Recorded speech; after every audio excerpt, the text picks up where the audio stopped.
This discussion is devoted to discussing the report that we are launching today. It's written by an international team of authors, including outstanding specialists who provided their view on those acute topics in the center of a global agenda. Our topic is important because we're witnessing a great number of natural disasters. They happen more and more often lately in Africa. They do impact the lives of many people. They move around the continent, and outside of the continent, we all witnessing the consequences of the climate change. The effects of the climate change are quite obvious. Nevertheless, in international affairs, there are many differences. Countries cannot agree on how to regulate their affairs in the environmental sphere. In 2019, during the negotiations at COP25 of UNFCCC, countries were unable to agree on Article 6 that describes financial mechanisms of following the Paris Agreement.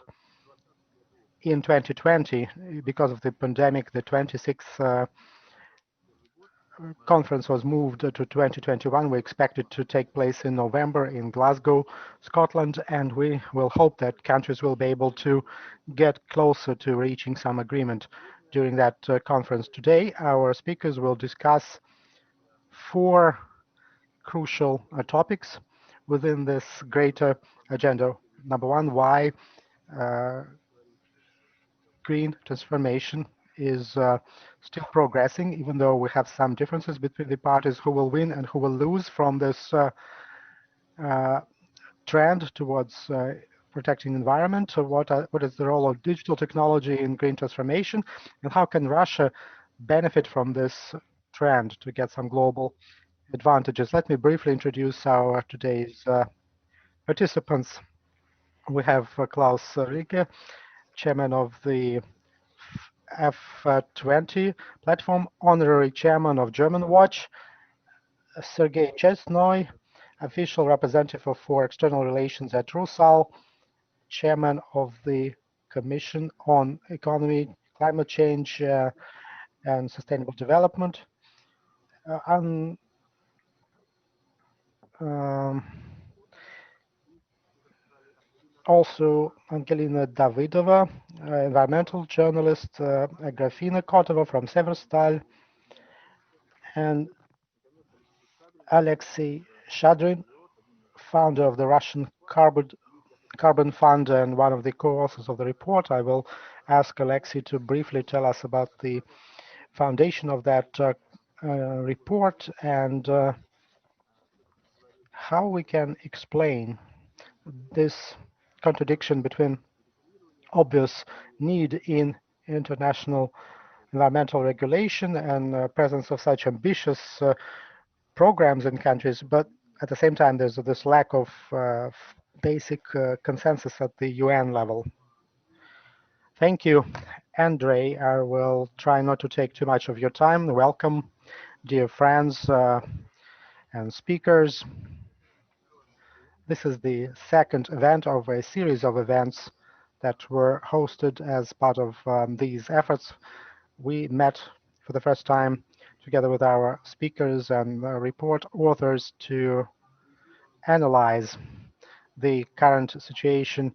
It was in June, if I'm not mistaken, and the pandemic has just started. Back then, there was this period of shock, which we all felt.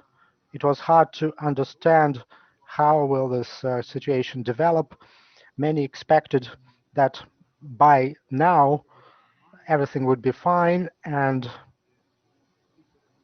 some of our speakers here and Eugene predicted that it could last for 2 or 3 years, and now we are still locked down, and some things did change. In June, the situation seemed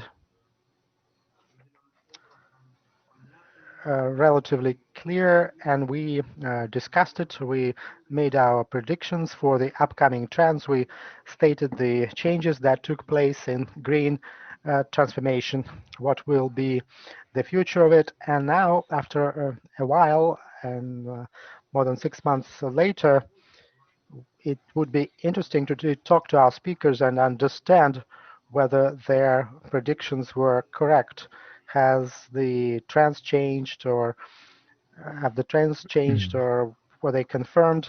Let's look at this retrospectively and to understand whether our conclusions were right, or are there any other factors involved. That would be a great goal for our meeting today, on top of presenting the report itself. As for answering the most important question that we formulate in our report together with the Valdai Club, here there's no contradiction. There's an overall understanding on behalf of the global actors that the world's changing due to natural and man-made factors. The nature of these changes is relatively clear. The man-made nature of climate change is a matter of consensus. Everyone understands it. It is a given here in Russia at the government level.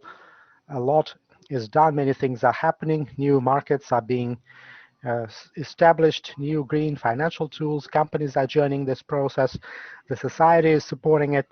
And if we talk about contradictions between different countries and actors, are due to competition, and they all want to become this green leader. They want to adjust quickly to the new situation. They want to offer something to other countries and their colleagues, what they might need. And now, instead of discussing whether the world is changing, we are agreeing on that, and it's now about action that we need to lead that agenda, to set our own agendas, and also promote positive competition, which is always good. Only through it is one of the ways the global community is developing. New discoveries are made, and all the good things that the progress and our civilization give us. I don't want to take too much of your time again, and every speaker will have their own opinion on that most important question and other issues that are connected with all areas of our life. And I believe that it will be really interesting for our listeners to find that out. Thank you, Alexey. Now I will give our speakers the floor in certain order, but my first question is to Klaus Milke. I have the following question. In your opinion, why we're talking about intensification of this global green transformation. We're witnessing that countries have their own ambitious programs to change their economies, but why can they not find the common language? And there's no consensus on how the international regulation of this area could look like. Please, Mr. Milke, you may have the floor. Yeah, thank you very much, dear Andrey Sushentsov and dear colleagues. And thank you for the opportunity to join this presentation of the Valdai report today. It's a great honor for me, and it's a good continuity after our meeting we had on 3rd of June last year. Regarding your question, I would put it in my first statement in 5 short points, please, to give some impression of what is the narrative we are in and what is the future situation perhaps we have to gain. And we must be very clear, yes, we are still in the pandemic times in a global scale, and very much also here in Europe and in Russia. And we have, of course, to focus on more resilience and recovering better. That has to be our strategy for all that we also do on sustainability and on the climate crisis. My first point is, at the beginning of 2021, after the liberation, I would say, from Donald Trump, the G20 process can move forward again. Increased cooperation and more ambition of the G20 countries is really possible now, but also urgently needed, because 80% of the CO2 emissions come from the G20. The new US administration of Biden will now play a driving role in climate policy as a major player in orientation towards a 1.5-degree limit. G20 in Saudi Arabia has set the carbon circular economy as a theme. UK and Italy can and should shape an ambitious presidency at G7 and G20 and cooperate well regarding COP26. Point 2, in the climate and sustainability context, Russia is urgently needed as a key player. The quite positive signals from Russian politics, but especially from the civil society and business, are clearly heard outside Russia. The issue of carbon tax adjustment and CO2 pricing, also in Russia, is becoming increasingly important. There are non-state actors in the EU ready to deepen the debate and to overcome barriers and problems. Point 3. The European Green Deal should be complemented by a Russia-EU Green Deal. Here is a great field for transformative cooperation and strengthening interactions dynamics, especially also in the non-governmental sector. Clear is that this must be a holistic debate with all 17 Sustainable Development Goals, and that an inclusive approach must be considered in addition to green. Point 4, how is the interaction between the EU and Russia developed and taken forward requires processes of confidence building and concretization. The European hydrogen strategy could play an important role here. The trend is clearly toward green hydrogen. Everything else can at most be a transition.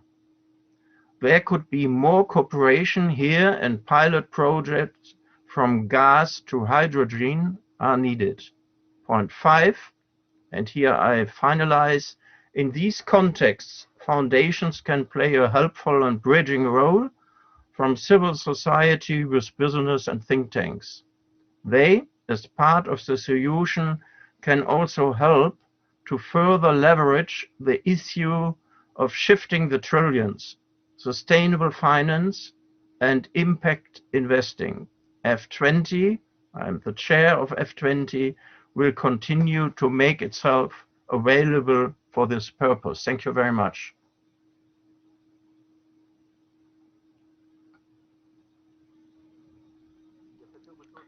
Thank you, Mr. Milke. I have a similar question to Mr. Chestnoy.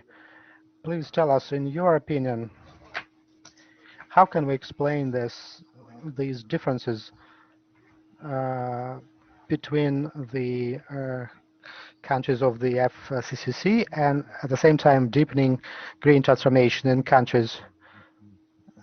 I don't see any major differences here. Everything goes on as it was supposed to be. A lot of work was done by the parties in the FCCC, and in 2015 a small miracle took place. Thanks to fantastic creativity of the negotiators, they were able to reach certain consensus of admitting the importance of the topic of the climate change and the economic content of those processes, issues of international cooperation. And there are still, of course, unresolved issues, but let me remind you, those are very complicated matters. They are new. At the same time, there was some Kyoto Protocol experience, and there were some stereotypes established in the past, and the new challenges all has to be digested in our brains, and a solution has to be found so that all parties of the CCC would be motivated to keep on cooperating as we try to deal with the negative processes that we are witnessing on our planet as the result of the temperature going up above certain limits. There's no contradiction, no differences. It would be strange, and we would have to be alarmed if everything went too smooth, because it would mean that there's certain pressure, and it wouldn't work, or the goal setting would be wrong. I think it's doing okay. Look at 2020. The year was highly complicated. It was hard for us to switch to this new format of discussions. Even during these complicated time, we were able to host lots of important events. We were able to reach certain understanding how to move forward, and it's great. My on top of Happy New Year wishes, congratulations on those holidays. Also, the international community should be able to improve the COVID-19 situation so that we could conduct all the events that were planned this year, and there are many of them. Everything is according to the plan. Thank you. I don't see any differences. Thank you. Now it's Yevgeniy Kuznetsov's turn. Do you share the optimism of Sergei? Is it going according to the plan, and we are witnessing how the international consensus is being formed, or there are some hidden traps that we are not aware of? I am more optimistic, and at the global level, the agreements are quite impressive, and climate is maybe the only global topic where there's a truly global dialogue, not just within some traditional associations like the Atlantic Bloc or elsewhere, but it's a global dialogue where China competes with the US for leadership in terms of specific actions. This is a large-scale movement. In Russia, there may be some lack of understanding of the scale and size of the problem.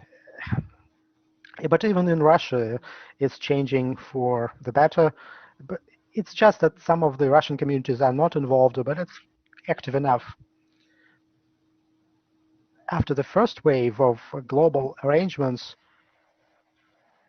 when emissions are reduced and things like that, we need a certain, so to say, a second wave of more complicated issues that are underestimated at the moment, and they have not even been formulated yet fully. I talk about some local activities of individual countries as they impact other countries that are all connected with climate change. The obvious example is China, which does a lot in geoengineering, trying to change the amount of water going to the Tibet to areas and taking this water from southern Siberia, for example. There's not even a format of how to conduct this dialogue. There's no so-called environmental diplomacy where we could discuss that. The same problem with Brazil, that has its own position on many topics. Nevertheless, it impacts the climate of the world very significantly due to a number of natural events. And global agenda is interfered and mixed with local agendas due to action or lack of action of certain countries,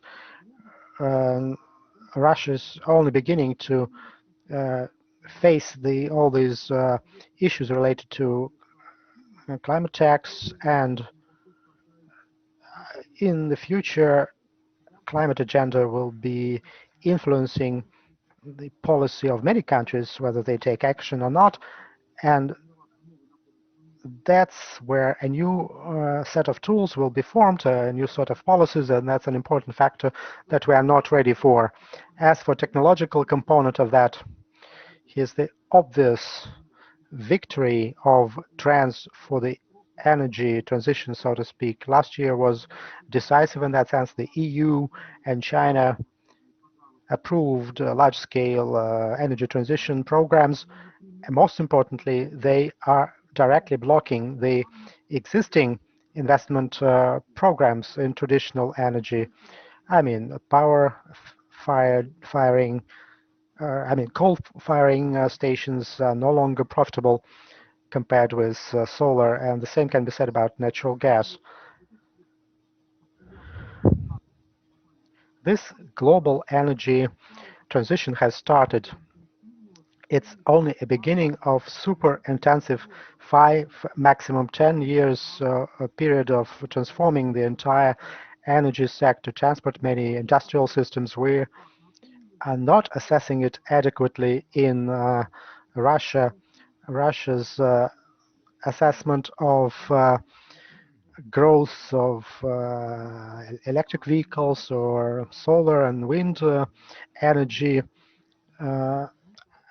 is very conservative, very cautious. We are not part of that process, be it photovoltaic or devices or batteries. Even as consumers, we still live in the oil and gas paradigm, and that forms a huge risk because this energy transition is comparable in its scale to the transition from steam engine to internal combustion engine, which took 20 years last time.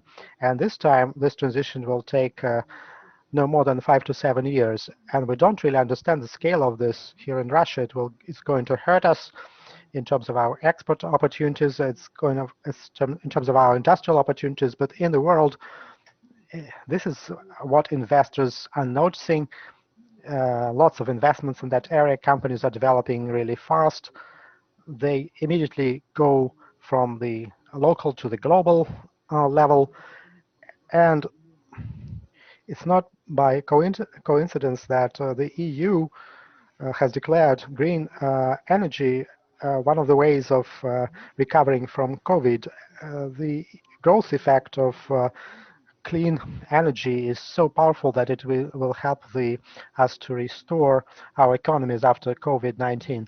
I think it's a very powerful process that has started, and I'm convinced that it will intensify in the future. Thank you. Now, Agrafena Kotova. In terms of business, how do you see the situation going on? And will there be some special comments or wishes from you, considering the fact that Severstal is working in this natural resource sector of Russia's economy? First of all, let me thank the organizers, the Valdai Discussion Club and the Russian Carbon team for organizing this discussion. And Alexey, thank you for transforming our previous meeting into a published report. In June, we said how the countries were unable to reach agreement on certain issues at COP 2025. One of the issues was about implementing Article 6 of the Paris Agreement, but the lack of these rules impacts our countries' abilities to meet their declared goals. If a few years ago, ambitious goals were set mostly by the EU. In 2020, China, the US joined them. China in September 2020 has stated its desire to reach carbon neutrality by 2060. The US published the so-called Zero Carbon Action Plan. According to this plan, they want to reach this carbon neutral status by 2050.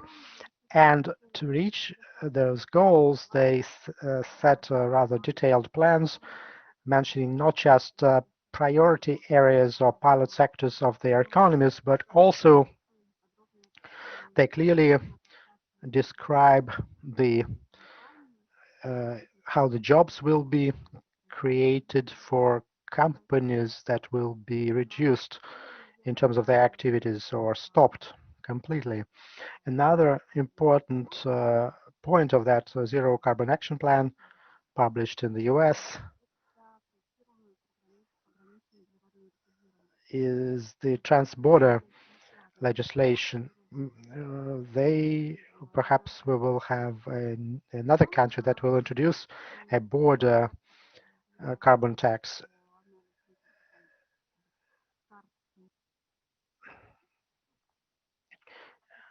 As we look at the global map of goals of countries, we can say that their methodology has changed. If a few years ago in our analysis we used such terms as business as usual scenario or ambitious scenario, in 2020, the International Energy Agency published a report.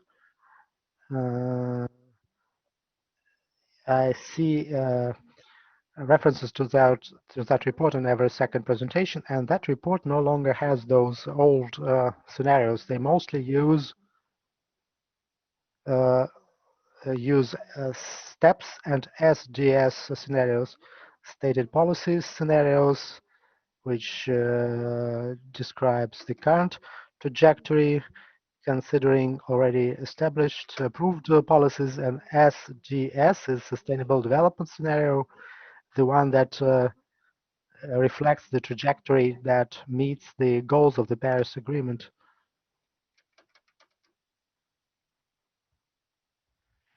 As we go even further into it, I can say that in 2020, many large businesses not just train their muscles by setting up climate risk divisions, but many companies also stated their goals to reduce greenhouse gas emissions a year ago. At the same time, I was a government official involved in carbon regulation, and now I work for Severstal. I focus more on assessing climate risks, including risks of this transition period, the so-called of a rule mode setting period for carbon regulation. If we talk about the Russian climate policy, we have to envisage within the framework of that program the measures to support low carbon technologies and to facilitate climate projects. We do need low carbon infrastructure for many projects, even when we talk about hydrogen energy. When we talk about Russia again, we have to recall the international context of what was happening. Any border regulation mechanism has to be transparent in terms of how it's managed. It has to envisage the targeted usage of tax revenues. It would be logical to give certain preferences to products with certain low carbon content. It would be a clear signal for business. As I uh, conclude, I would say that in general, the Paris Agreement set a clear trajectory for the development of the global economy and strengthened the global decarbonization trend. And finally, Angelina Davydova, an environmental journalist from the Environmental Information Bureau. do you agree with Yevgeniy, who said that in Russia there's misunderstanding of the scale of green transformation? Thank you for your question and for inviting me to be part of this debate.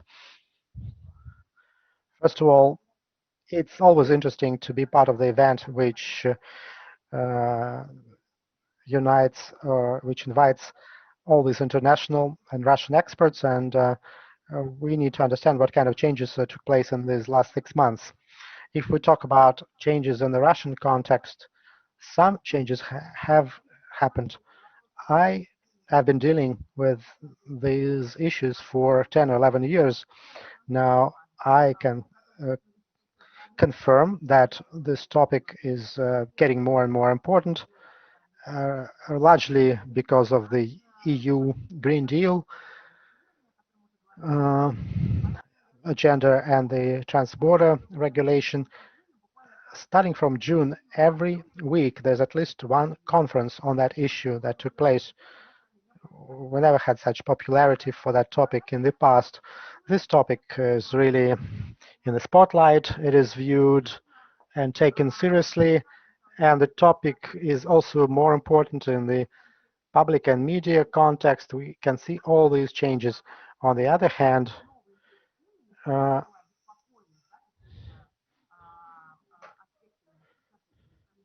this new interest, and there will also be new risks for exporters because of transborder carbon tax.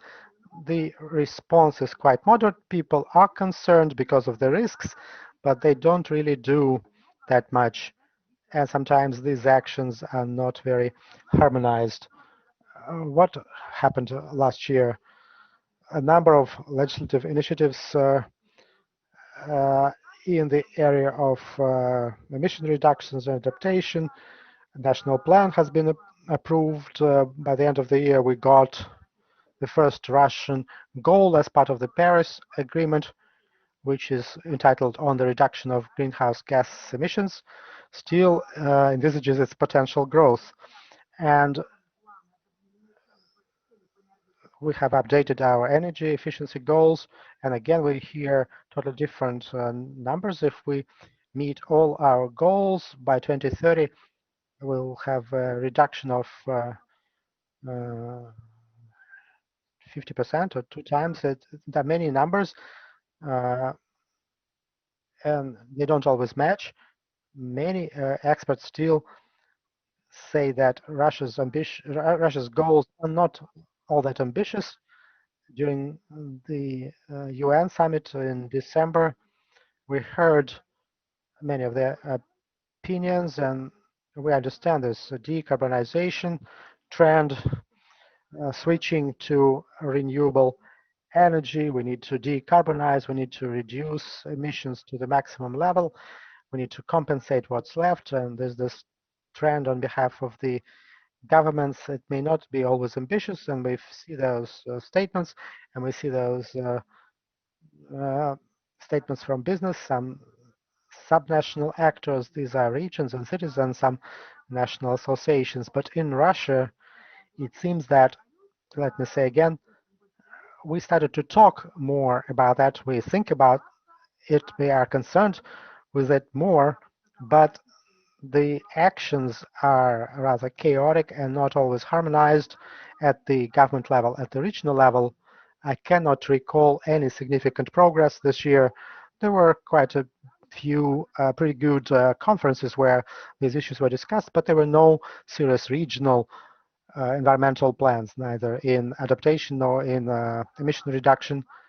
For a Russian business, the topic was really important. Here we have representatives of 2 companies who confirm that this is an important topic, and even in business environment,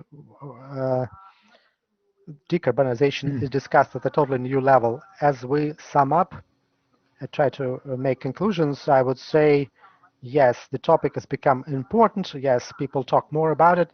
And it is true that one of the drivers for this topic is connected to risks of the transporter regulation. There are many experts in this topic. It's mentioned more often at different platforms, but the actions are not ambitious enough, are not always harmonized, and it's not always clear why the situation is as it is. Thank you. At least there's some positive trend, and which also drives us towards personal observations of climate change. Mr. Milke, my next question is to you. In your opinion, if we talk about the main achievements of Paris Agreement in recent years, what could you name? And as a follow-up, what about the results of the G20 summit that you attended? Thank you. Thank you very much. I think the specific approach of the Paris Climate Agreement has brought up commitment and ownership of all countries in the world. Not in the best way, but in some way. And this bottom-up approach of the Paris Climate Agreement was very helpful because it demonstrated all hands have to be on deck. Everybody has to participate and be part of the solution. And this process has a clear mandate coming from science. Science tells us very clearly what is with the 1.5 degree limit or the 2 degree limit, but more the 1.5 degree limit. And so every year, every 5 years, in a clear way of ambition rising, all countries in the world have to show up how they can do better. And this brought up the processes of the last 5 years, and we will be in the same mood in the next 5 years, and so on. And 2020 was really a challenge for all of us, but as colleagues said already, it brought up ambition rising from many countries, China, Japan, South Korea, and so on. The European Green Deal was very important in this context, and the 2030 target of the EU. So I'm in a good, optimistic expectation that we will move on, because we all see what will be the consequences for the whole mankind on this planet. The planet will survive, but the civilization as we know it today is in real danger. And the point of the G20 summit, it was an online summit, as we all know, so we couldn't participate in person. But we brought up our comments, we brought up our how we see the results of the summit, and what was well, that there was a continuity on the Paris Climate Agreement and on the SDGs in some way, also with Saudi Arabia. But the elephant was still in the room, and so they couldn't do more as it was needed. But now Donald Trump will be away tomorrow, not today already, but tomorrow, on Wednesday. And the new Biden administration is really very, very positive. Under Mr. Kerry, there is a great team, and they will be now new drivers in this context, together with the EU, together with China and others, and hopefully Russia is part of this. This year we have the Italian presidency of on G20. Italy, in the European approach, will move forward. Next year we have Indonesia, very important in the Asian context, and the year after it will be India in the G20 responsibility. So how we do it together, so nobody can solve the problem alone. Thank you very much.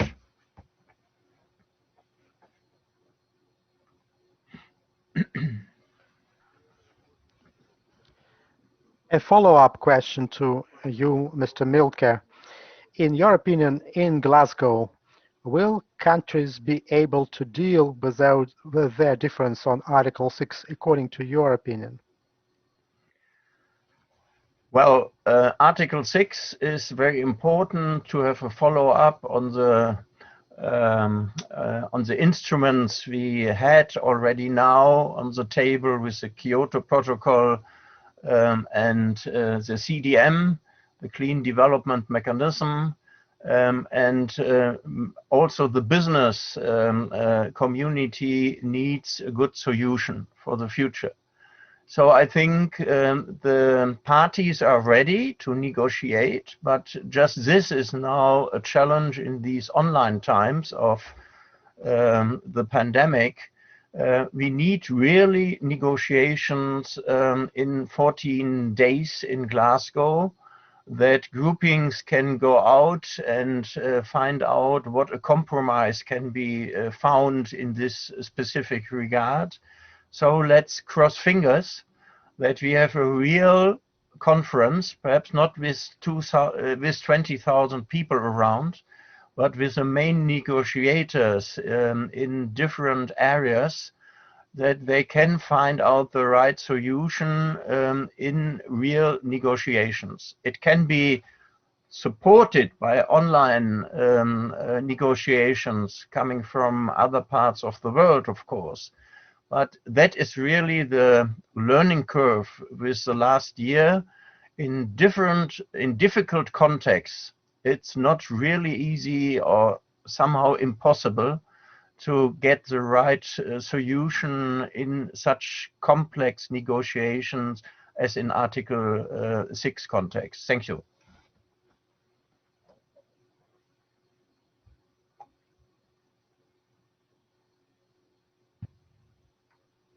Thank you. Angelina, it's obvious that in 2020, after this ambitious priority of the EU towards the green transformation, this topic has gotten some interest from the authorities and experts. But is it enough, in your opinion, for parties to find agreement in Glasgow? The effect of the 2020 pandemic, is it an important factor that promotes the environmental agenda, or is it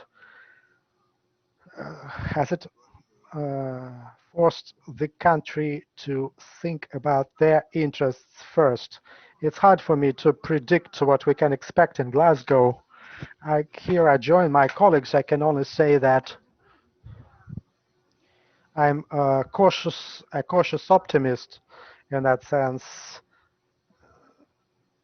The conference was moved, and 2 years of this forced delay will force countries to try to understand what they really wanted from economic mechanisms. The good news is that while the international conference has been put on hold, in countries themselves, there are lots of experiments on carbon regulation. In particular, early this year, as colleagues mentioned, China announced the plans to launch the national carbon market system. Many other countries try to develop this.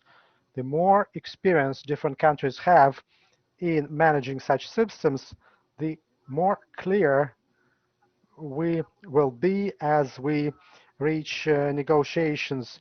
And I think it's good news. Another piece of good news is, and an interesting trend, is connected with the following. All these compensation programs that are connected with forests and other environmental systems, now at the international level, we see how two important topics are being combined. One is the climate track that we're discussing here. Another one is biodiversity, because species are getting extinct, and reduction of biodiversity, it's a huge global problem, and we see how these tracks are getting closer together as there is an attempt to find nature-based solutions that are connected with natural mechanisms.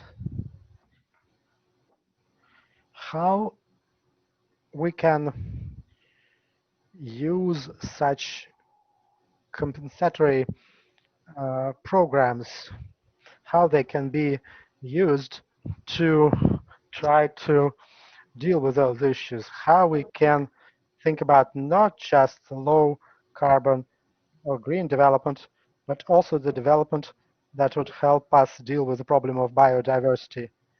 I think this is a good and interesting track because Russia is at all levels thinking about new projects, and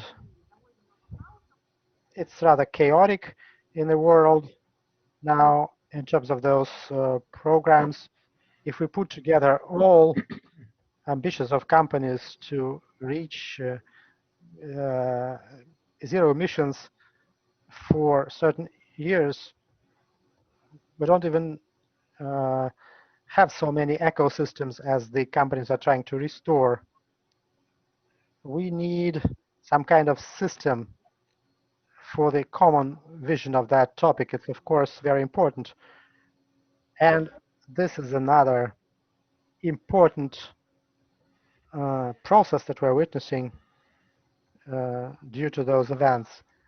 And to answer your question about the role of the pandemic, there was a small reduction of the emissions of different greenhouse gases.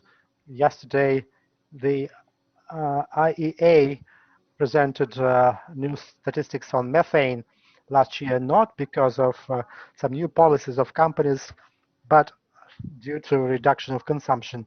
And we saw that the slowing down of economic activities does give you short-term results. It's possible the world can do that. The world can also make arrangements on something if there's a disastrous situation. That's also an important and interesting observation. And I also think that the world largely understands, it may be too general, but there are many countries and companies and cities and all sorts of other stakeholders and simply people and experts and people living on this planet. We understand that you cannot exit the crisis room through the same door that we used to enter. How we can change the society that would be greener, more with better social responsibility, and we'll be trying to deal with those two global problems I mentioned in the past, the climate and biodiversity problems. Yes, let's hope for the best. I wish I could share your optimism. We have a question from the audience, I understand. Distinguished experts, good afternoon. My name is Irina Chepaikin. I'm from the U.S. Diplomacy Journal. Uh, uh, my question is to all, but primarily to representatives of our two companies here, Rusal and Severstal, about jobs of the future. Do you think that such job as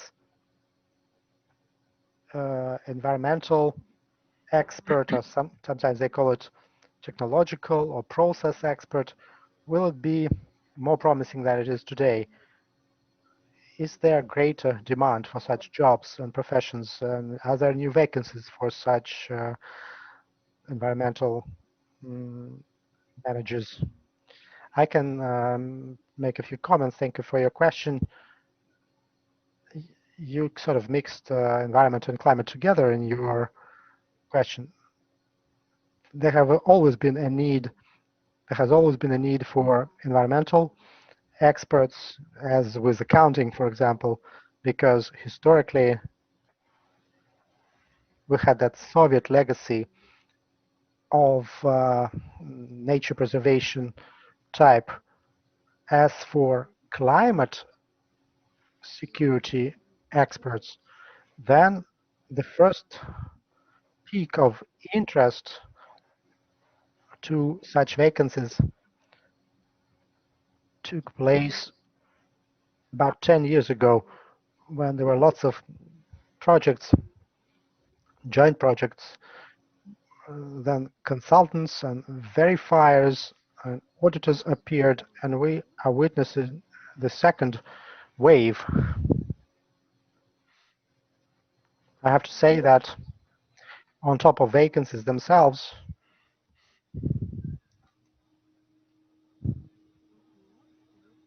there's another interesting industry in companies, a low carbon business at Skolkovo. They regularly host events for carbon-based startups. The topic of the climate, if we treat it separately from environment, and this is what we should do because it's more about energy. It's the field where everyone can find something interesting, whether they want to be a consultant or whether they want to be a kind of an auditor or start their own business.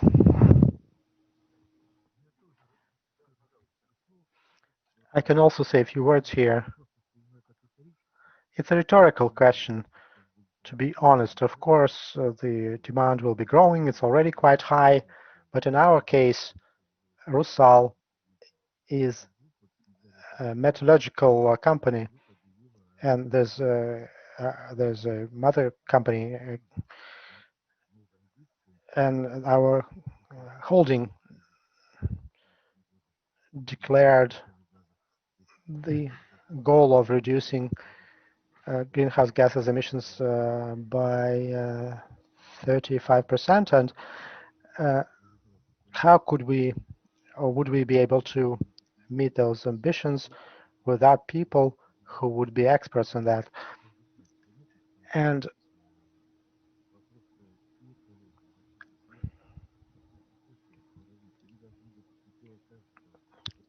climate, environment should be parts of KPIs of every official, manager, or employee of any company today. I totally agree with Angelina. A really bad thing can happen to our civilization, and people were able to unite when they really faced the danger. And during the Cold War, at the most difficult time, they were able to agree on prohibition of nuclear tests, for example, in the 1960s. And there will be arrangements made, and all the discrepancies and differences will be removed. And for that, you need professional competences and skilled employees, and this growth will continue.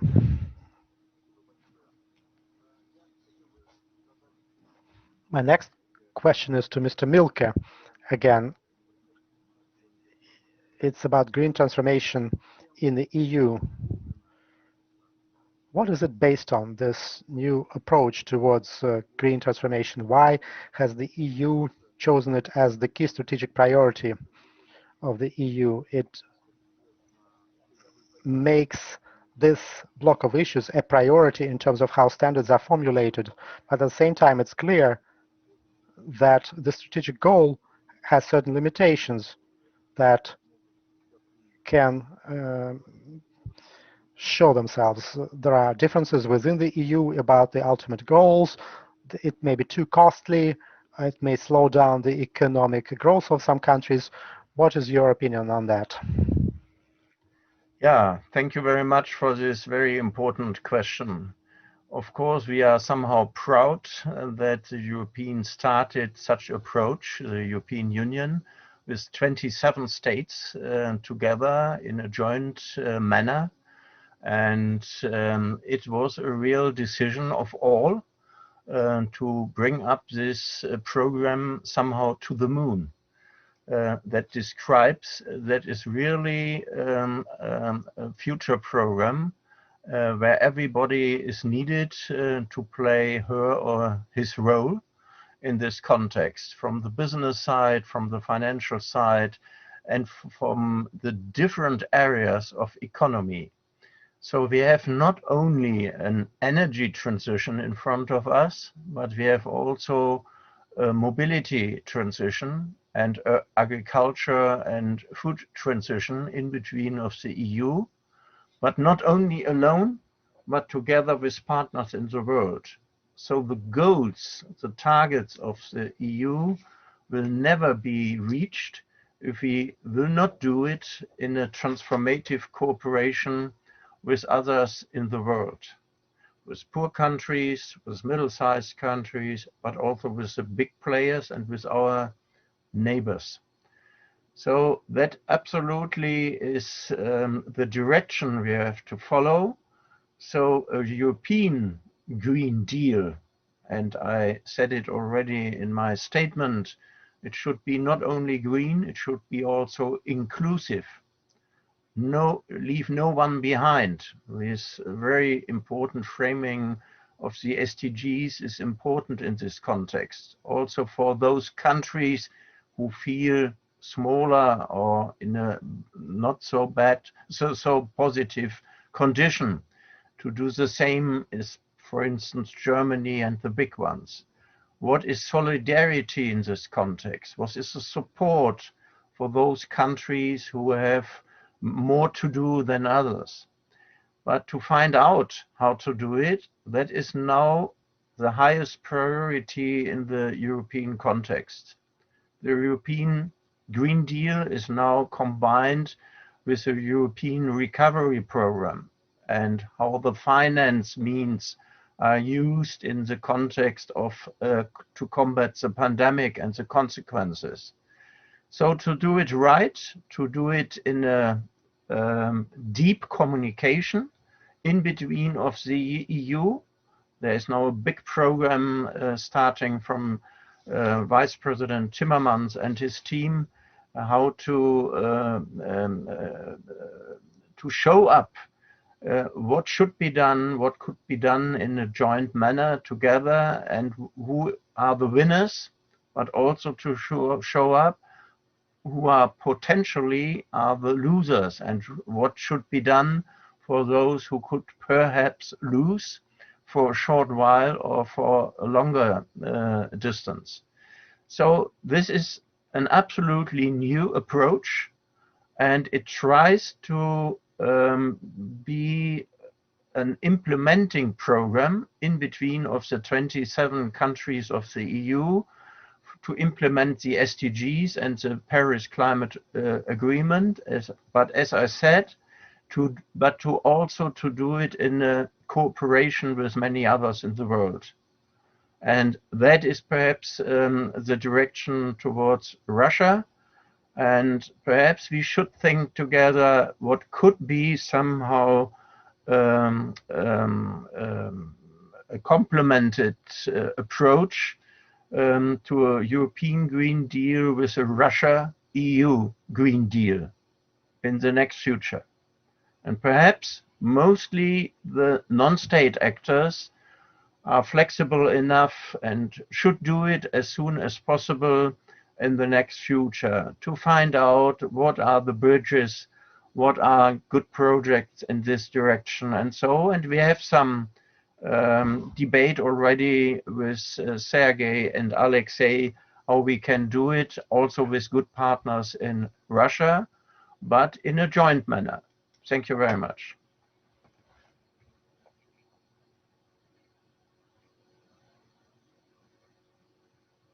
Let me ask Agrafena, are there any dangers or risks for Russia due to this new EU course for green transformation? What can the Russian Federation do not to be at the end of the process, considering that our bilateral relations with the EU are quite complicated and energy is crucial in that? As for interaction at the level of countries, more is going on at the level of intergovernmental commissions. If we talk about business, of course, these are obvious risks. If we do nothing, then we can suffer no matter what goals the companies have. Our first goal is to generate income and revenue for our shareholders, the so-called TSR indicator, and it depends largely on your ranking in the ESG system. Now, these rankings have lots of climate-related components. There are questions in the risk management section. There are even separate climate-related chapters, and at the same time, the current situation opens up new opportunities. Risks also mean new opportunities for some. And now at the level of industrial associations, I'm not only talking about the Russian scale, such companies as Severstal and some ferrous metals companies and members of the World Steel. And this International Industry Association initiated the establishment of certain working groups that are discussing the methodology, how you work on your reporting or carbon intensity, your carbon footprint of your products. It's an excellent time to be part of that process, to file your offers. It's not just something formal or nominal. These working groups work for real. They consider all these suggestions. If you don't do that, you may end up in the situation when the companies or industries will be in the situation when laws are imposed from the above, and or you may lose your ESG ranking, or if we talk about transborder regulation mechanisms, you may end up in a situation when the products of your companies will be taxed. That will impact your ultimate revenues.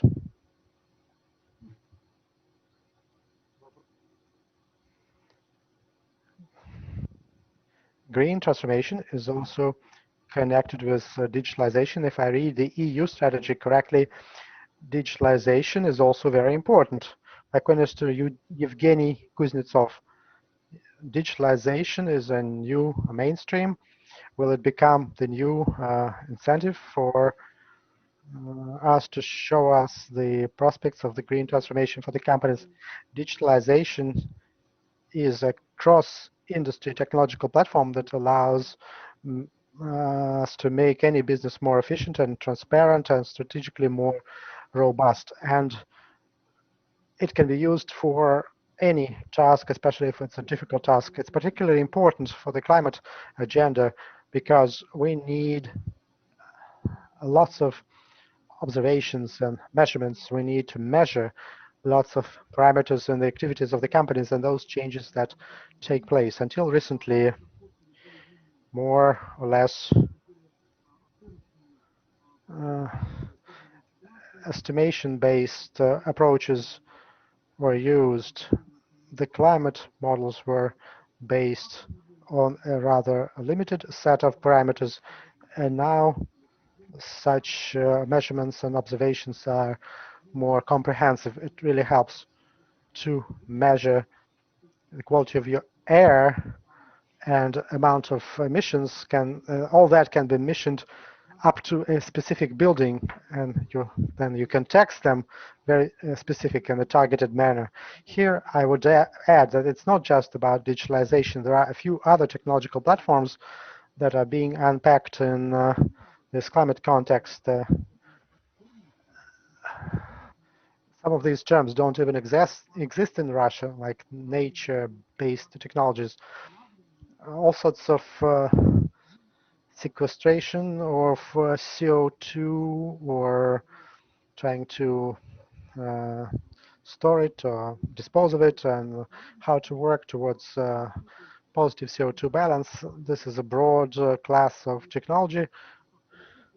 when you just plant forests, it's not the most optimal way and not the only way. It's particularly painful to face this misunderstanding of the problem in Russia, because in Russia we did one of the first successful experiments in this area, this so-called Pristasenis Park in Yakutia. This particular scientist was able to restore the original ecosystem of Yakutia, tundra and steppe, that reduces methane emissions. His last name is Zima, which sounds like winter, and Economist writes about him, but he's not known in Russia. And there are very few such experiments with such depth in the country. There's a whole range of technological areas connected with CO2 sequestration and reducing the emissions. Another important process is reduction of greenhouse gas emissions in agriculture. Agriculture is accountable for for significant share, and here we talk about genetically modified products and artificial meat and so on. There's a whole range of highly promising technologies, and there are lots of investments there, not just in impact-based investors, but in traditional venturing, and they expect exponential growth of that within 5 to 7 years. Talk about ventures, and my question to Alexey, there's an opinion that the sustainable assets survived the pandemic better and are restoring better. Green financing in 2020 became an important topic. Are there tools in the Russian market for Russian investors, or are we also lagging behind here? As for the status of different assets during the crisis, last time our colleague spoke about that from Refinitiv. Back then, it was known that sustainable assets, sustainably managed assets, the shares of companies that focused on sustainable development, so they lost less during the crisis and they are recovering faster. This is still the fact, and the shares of many companies were growing, and Tesla is a winner that has shown a huge growth, not just recovery. They went really up, and Elon Musk is now the richest person in the world, ahead of Bezos. Here we see the implementation of that trend. As for green finances, many of our colleagues have reminded us that green financing is an important part of the recovery program of the EU, and in other countries, South Korea and Japan are doing it. And in light of that, the amount of green finances has increased. If we talk about debt sector, this year it amounted to 700 billion and grew by 30%.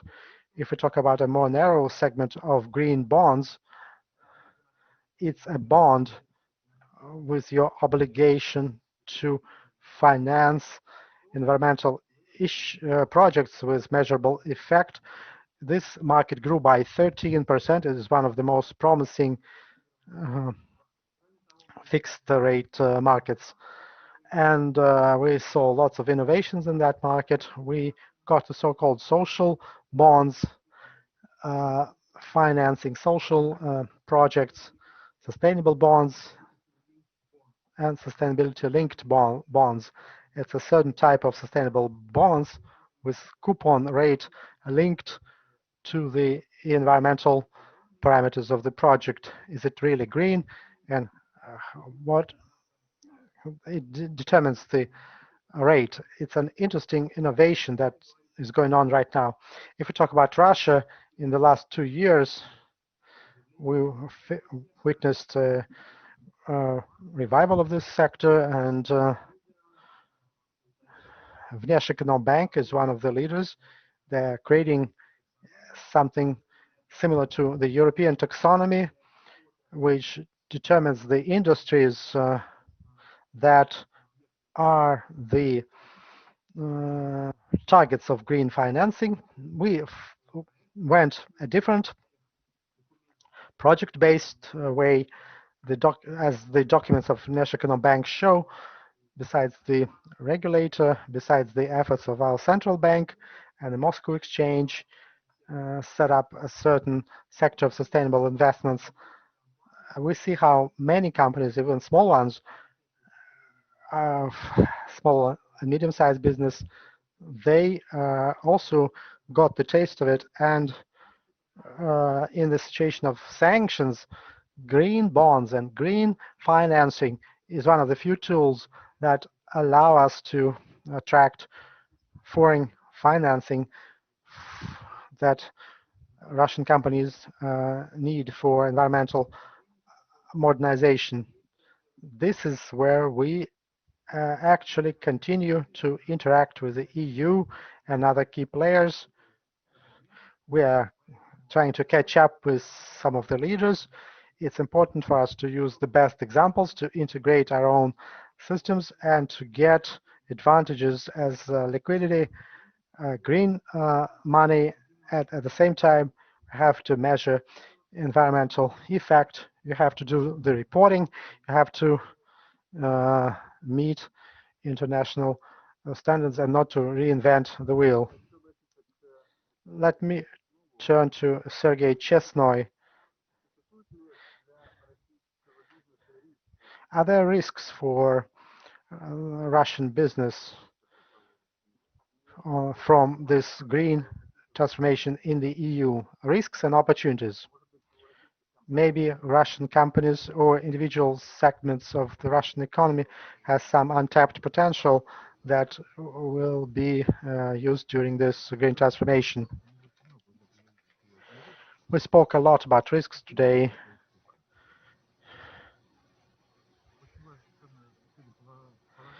It's about your goals and how you set your goals.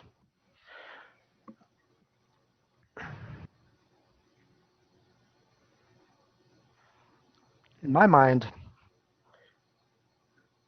the EU is trying to find some tools to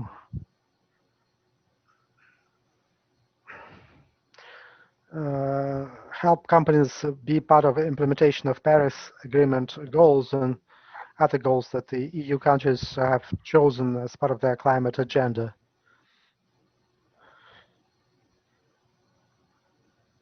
And all these statements about the compliance with the WTO principles and so on. But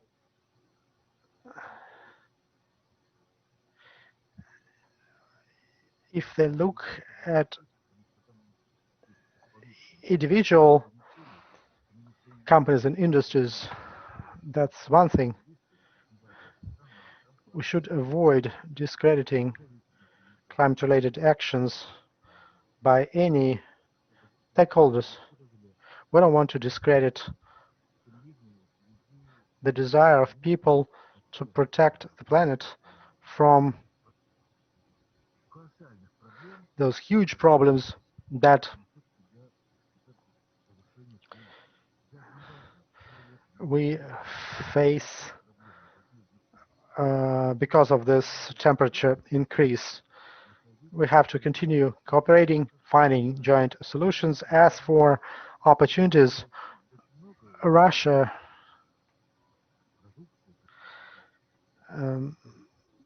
makes lots of products where we're actually leaders. We have low carbon aluminum. We have our verified carbon footprint. It's lower than the average for the industry.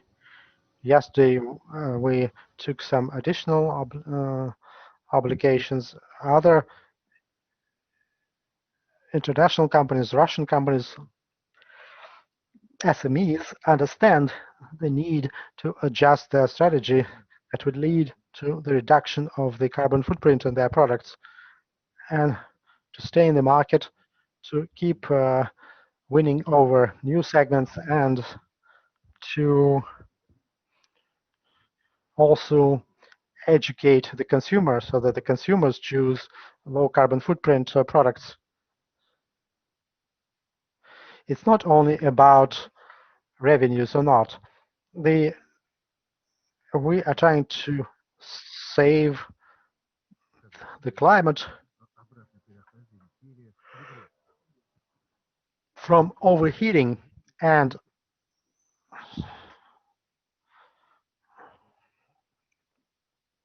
course we should be working together here, have lots of products that are part of those international plans to reduce the carbon intensity of our countries, of our trade partners. We need to be careful about what we already have, and we need to keep building trust and understanding that eventually, if we win, then everyone wins. If we lose, then everyone loses. That's the sad part of the story. And a comment, additional comment from me. Colleagues may correct me if I'm wrong. We have our own Russian terminology for the nature-based solutions for humans to be able to use it. I hope I answered your questions. If there are other questions, I will try to talk about them in greater detail. We spoke a lot about risks. Let's see how we can keep on working together, how we can exempt low carbon goods from taxes and other international efforts at the export-import level are also important. Thank you very much. Now, my question is to Angelina. You said how in 2020 there was a reduction of methane emissions because of the reduction in consumption. In other words, consumer consumption impacts how those components go to the environment.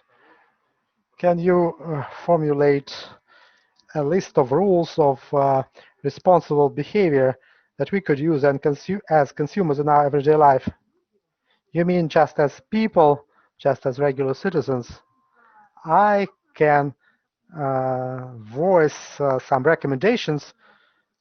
I don't want to call them rules. We're all making our own decisions. They change sometimes. Today we think that this is correct, but after a few years, some new scientific information will refute some of our principles that we use. There are two main groups of recommendations. The first is about our consumer decisions, and here the key point is what I call conscious consumption. Every time we have to think about how we can consume less, how can we choose green products that are less harmful for us and for the environment, and the goods with lower climate environment, something that was produced close to us, something that we can recycle and reuse again, things like that. There's lots of recommendations on food that are part of the local products produced without too much pressure on the environment, and of course, plant-based solution is better.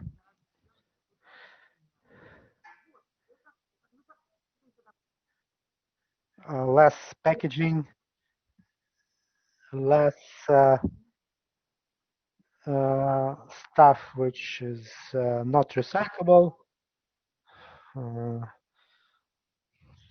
sharing economy, tools to be used. These are some of the basic recommendations. I may have missed something, but my colleagues may add things. And there's another thing that I wanted to mention. There are debates globally about it.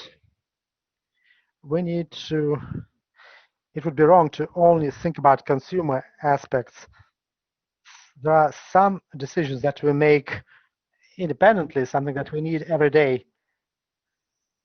But there are also things like infrastructure, and it's about your activism at your own local level, in your neighborhood or in your city. It's the efforts of at the infrastructure and political level. Consumer level is not enough. My question is to Mr. Milke. If we talk about bilateral relations between Russia and the EU, how does this situation impact that? What are the new opportunities? Where are the most obvious areas of cooperation between Russia and the EU where it's most necessary and possible?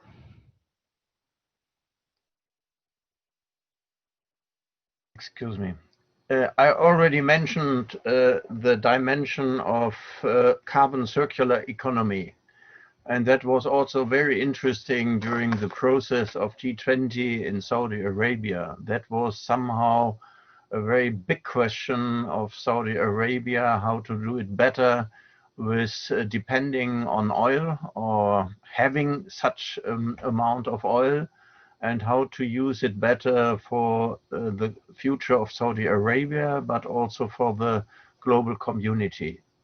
And so I think that could be a good title also for a cooperation on a state level somehow. We know it's not so easy in these times, but also on the non-state level, how to deal on this question of carbon circular economy, and to have in the focus of the whole thing this big miracle word of hydrogen strategy.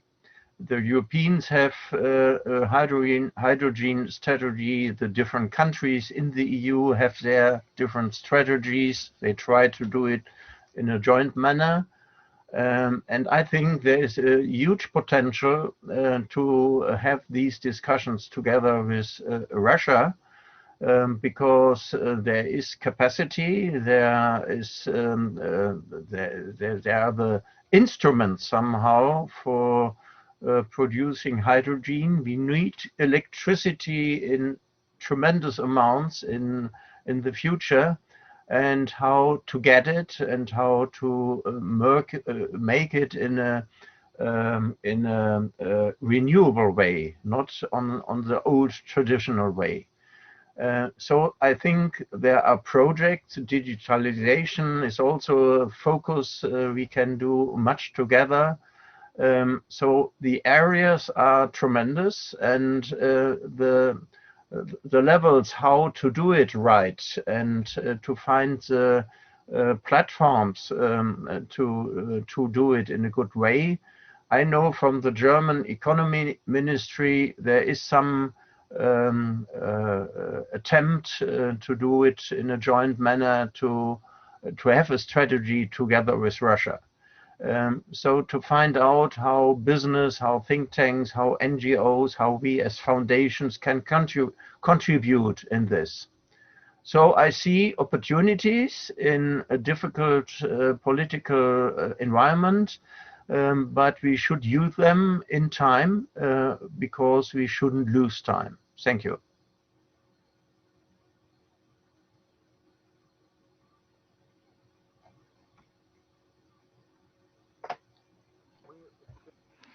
We are approaching the end of our debate. I have a brief question to all of you. I hope you will give me a brief answers. Here's my question.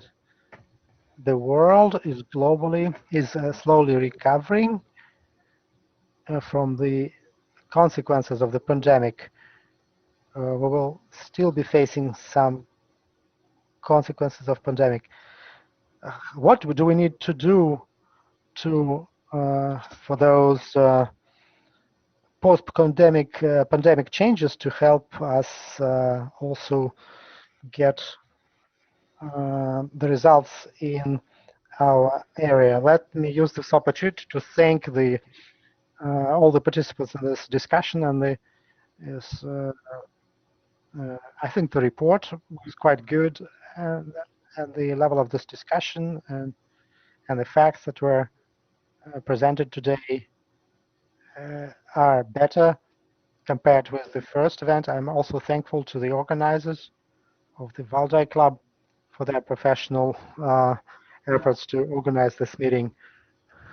Briefly, our speakers have answered this question.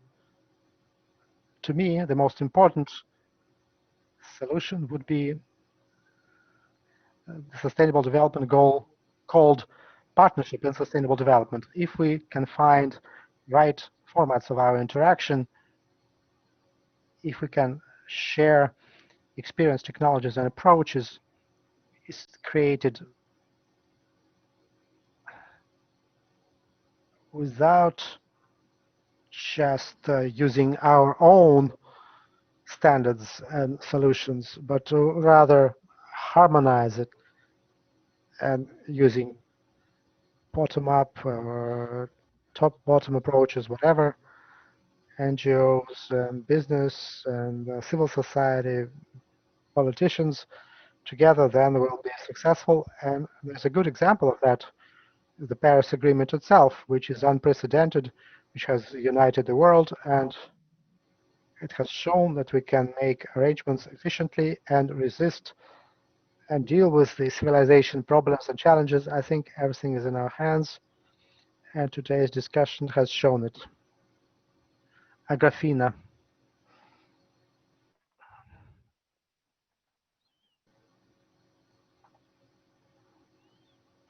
Again, as this is my final comment at this meeting, I was glad to see all these speakers and experts. It's great to see all of you again. And the pandemic, I'm glad that the pandemic has not really impacted you personally. But as for your question, according to the World Bank assessments published in autumn, it may take the world up to 5 years to recover from the pandemic, and we have to consider all best practices that have been formed. Even though it was hard, we all agree that some interesting tools and solutions were found, and even our format of interaction, when we had this event very efficiently with almost zero carbon footprint. We are all from different cities and even countries. Let's keep on being optimistic. Let's again, we can use the experience of our several companies, and it's just as efficient. I know examples than some whole divisions of companies switched to remote mode of work. It does not impact the efficiency of a company, but saves your costs of for transportation and offices, and spending. Now we can spend more time doing sports, and instead of spending this time in public transportation, now is now spent on physical development. everything will be all right.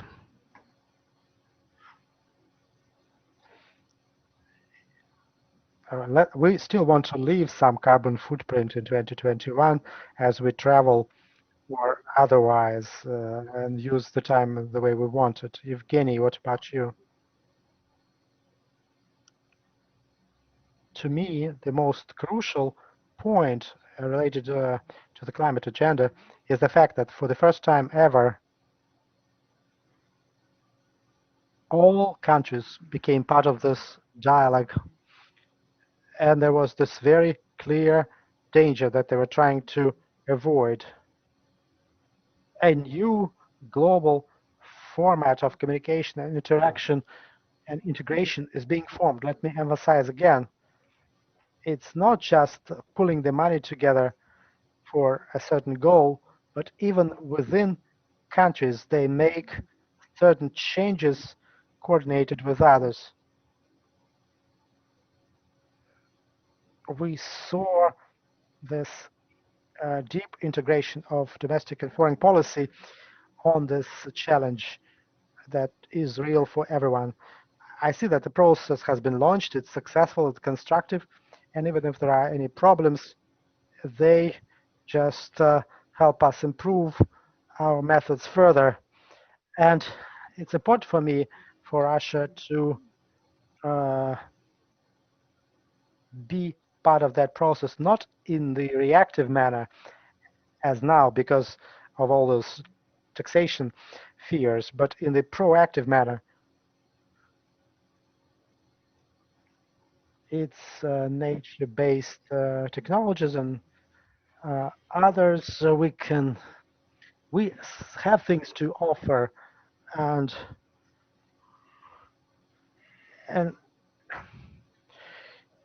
we could become an actor that would make a significant contribution to this process. I want Russia to be more proactive. We have resources and opportunities for that, and that would be viewed very positively by the global community because this is a very noble mission that everyone agrees on.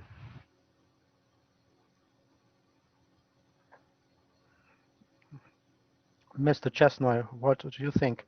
How getting out of the pandemic can help us take a few steps towards sustainable development? There are things that I agree or disagree here in this debate, but we keep forgetting about this sad reality. Unfortunately, we are living through the pandemic. There will be other such sad situations as humanity progresses to avoid nihilism towards sustainable development and protecting our environment where we all live. We have to educate our children, those 3, 4, 5-year-olds, for them to understand that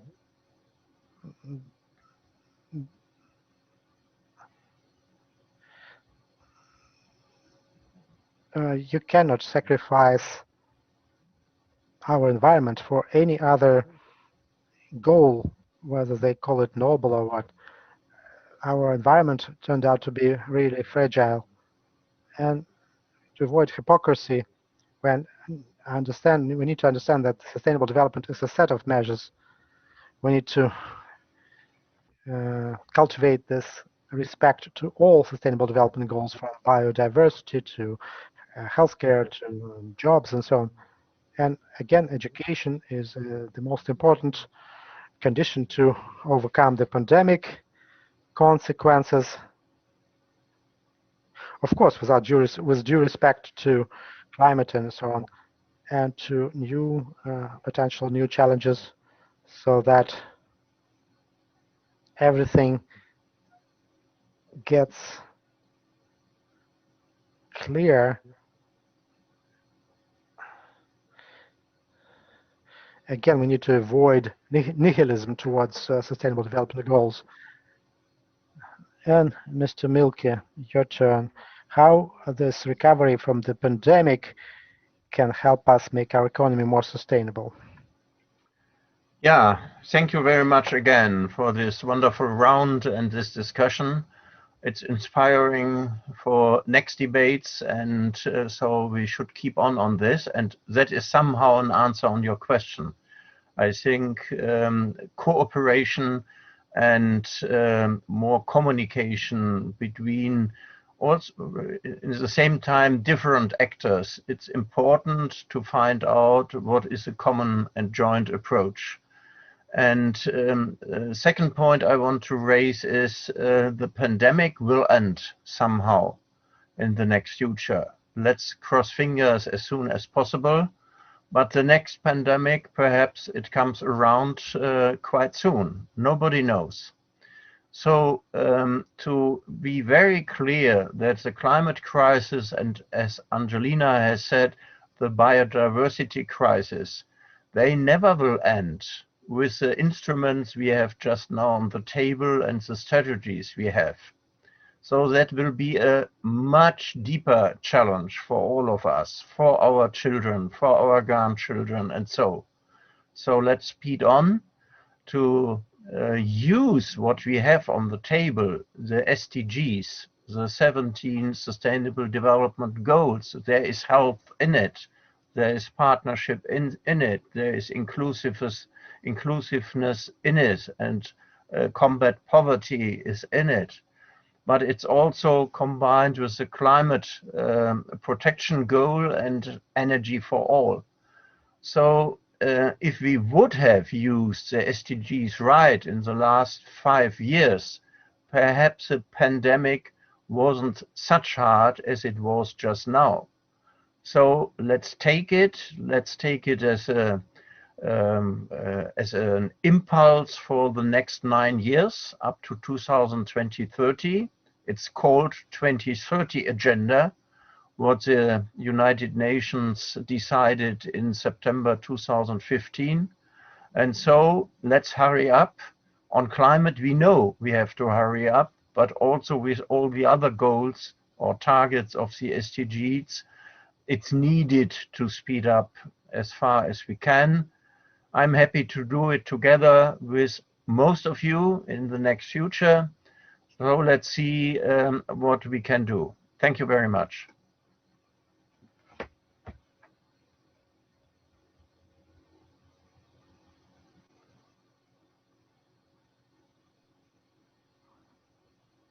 My final question to Angelina. It's a rather provocative question. Are there things that we will thank the pandemic that sort of helped the environment and the climate? It's awareness. We understood that such crises can develop fast, and we need to respond to climate fast.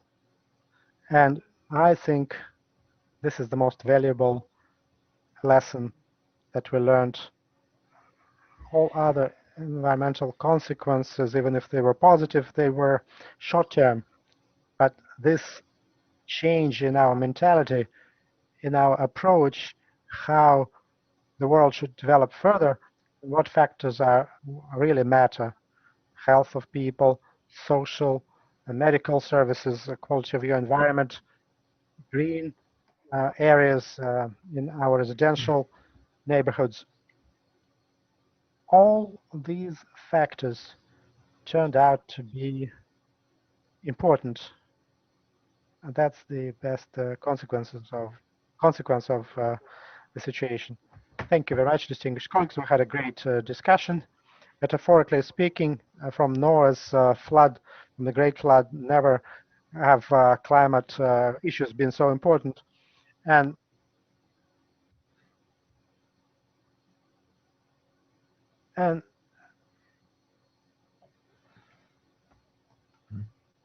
I hope that the pandemic will help us discover a new vision of our future. And again, we need to prioritize sustainable development, climate and environment. I'd like to thank all the authors of the report and participants in this discussion. It was an honor and pleasure to host it, and see you again at the Valdai Discussion Club platform and other platforms where this topic is discussed. Thank you very much.